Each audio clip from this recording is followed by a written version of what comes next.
శివ, నేను ఎలాంటి వాడినో మీకు తెలుసు కదా, మీరైనా చెప్పండి. కావేరి, అర్జున్ ఎలాంటి వాడో నీకు తెలుసు కదా. తెలుసు బావా.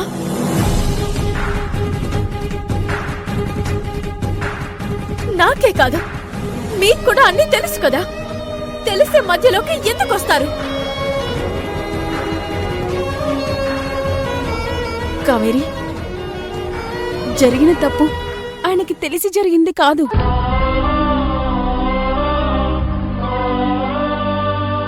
తనకి అమ్నేషియా వచ్చినప్పుడు గతం గుర్తులేనప్పుడు జరిగింది.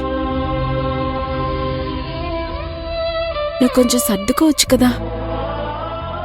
చాలా సర్దుకున్నాను స్నేహ. నన్ను పని మనిషి అనుకున్నా సర్దుకున్నాను.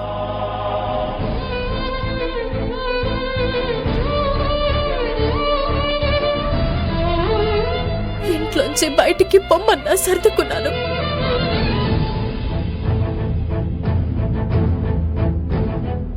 చివరకు ఎవరినో తీసుకొచ్చి పెళ్లి చూపులు అన్నా సర్దుకున్నాను.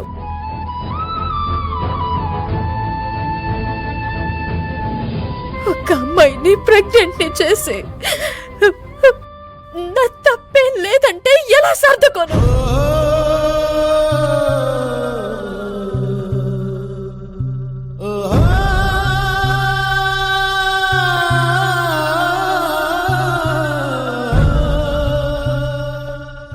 కావేరి, నువ్వేం మాట్లాడుతున్నావో నీకు అర్థమవుతుందా? యమజ లాంటి దుర్మార్గురాలి కోసం ప్రాణంగా ప్రేమించే భర్తను తప్పుపడుతున్నావా? అది కరెక్ట్ కాదు. బావా,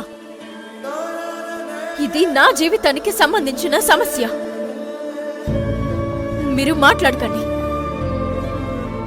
నేనే తేల్చుకుంటాను.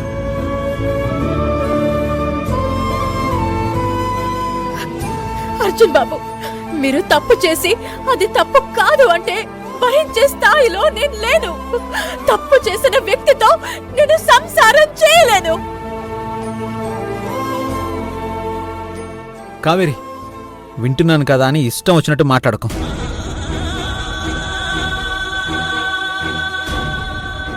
నా జీవితం అనే పుస్తకంలో కొన్ని పేజీలు మిస్ అయిపోయాయి. వాటిల్లో ఏముందో నాకు తెలీదు.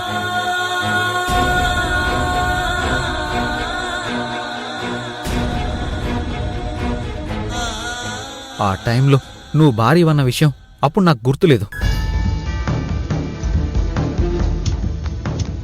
అలాగే ఇప్పుడు యమజ విషయం కూడా నాకు గుర్తులేదు.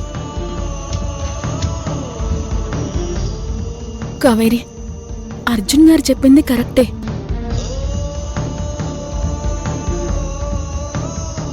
మతిమరుపు ఆయన పాలిట శాపంగా మారింది. కొంచెం అర్థం చేసుకో కావేరి. ఇంకా అర్థం చేసుకోవడాలే లేవు. అర్జున్ బాబుతో జీవితం ఏ రోజు సాఫీగా నడవలేదు.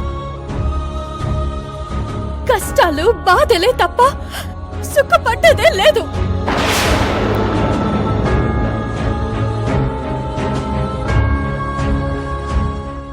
ఆయన ఇంట్లో ఉండమంటే ఉన్నాను. అనుమానించి బయటికి గెంటితే వెళ్ళిపోయాను.